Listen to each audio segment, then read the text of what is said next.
caamsaa 21/2026 oduu sibuu neetworkii yeroo kana isin biraan geenya.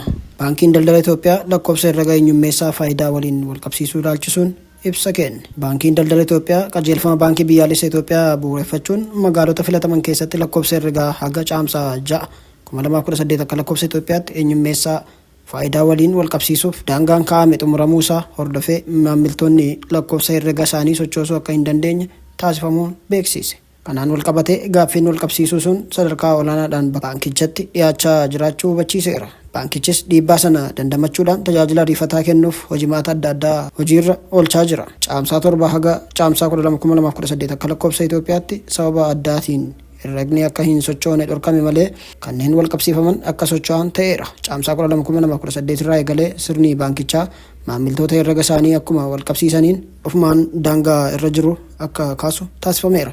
Baankichi obsa maamiltootaaf galata dhiyeessaa rakkoo mudateef dhiifama gaafateera. Dabalataan herregoota socho'uu hin dandeenyee fi kutaalee biyyattii biroo keessatti maamiltoonni argaman haga waxabajjii 30/2018 akka lakkoofsa Itoophiyaatti qaamaan argamuudhaan akka wal qabsiisan gaafateera. Oduu keenyatti aanuun Kongoon sababa Iboolaaf jecha tapha waancaa addunyaa keessa haqamte. Toonni Riippaabilika Dimokiraatawaa Kongoo sababa weerara dhibee Iboolaa ba'aa biyyattiitti dhalateef leenjii dursa waancaa addunyaa magaalaa Kinshaasaatti godhan haquu dhaga'ame. Taphattoonni biyyattii leenjii sanaaf gara Beeljiyeem imaluun leenjii akka godhan beekame.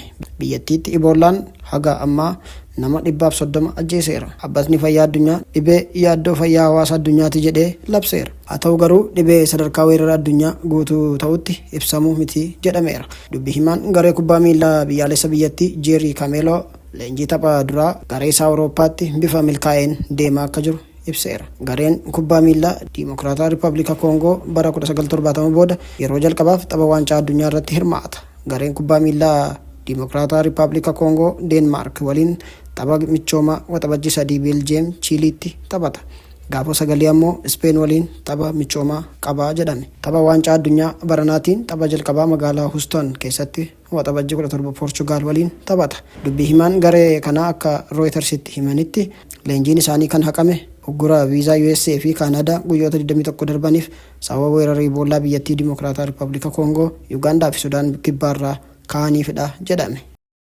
Xumuraarratti USA'n doorsisa Kuubaa irratti adeemsisaa jirtu dhaabuu qabdii jette Chaayinaan. USA'n geggeessaa duraanii Kuubaa Raawulo Kaastiroo yakka ajjeechaan himachuu hordofee USA'n Kuubaa sodaachisuu dhaabuu qabdii jechuun ibseete. Haleellaa xiyyaarota lama irratti bara 1996 raawwateen lammiileen USA ajjeefamuu keessaa kallattiin Raawul Kaastiroo harka qaba jechuun himata sana irratti baneera. Gama biraatiin Tiraamp mootummaa kooministii Kuubaa kuffisuu akka barbaadu ifatti irra deddeebiin dubbachaa jira.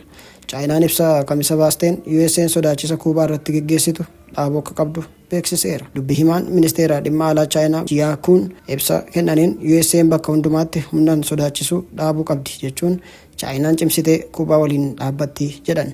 Kibxata darbe Raawulo Kaastiroo fi namootni biroo 5 bara 1996tti xiyyaarota 2 Kuubaa irraa gara Filooriidaa imalaa turan rukutanii